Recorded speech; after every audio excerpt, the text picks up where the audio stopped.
Kami sa Petit France and part ito ng Korea Travel and Tours itinerary namin. So, ang mga Koreans, they love itong mga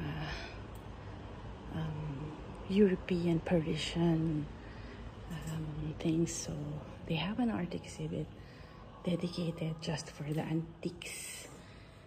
I just don't know lang kung may influence before or if may time na nandito ang mga British, that's why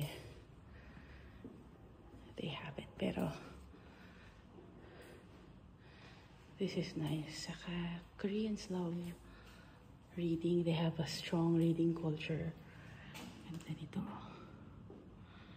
so intricate the way it was made. And so, we're just waiting for the others.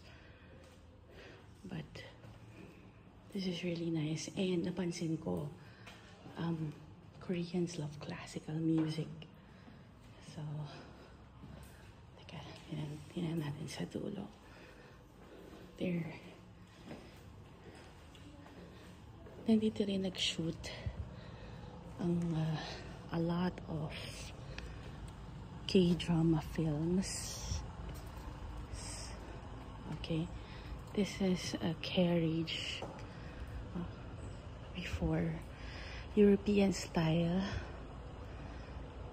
It's so cool. This is actually the first time I'll be seeing one in this state, so it's really a grand.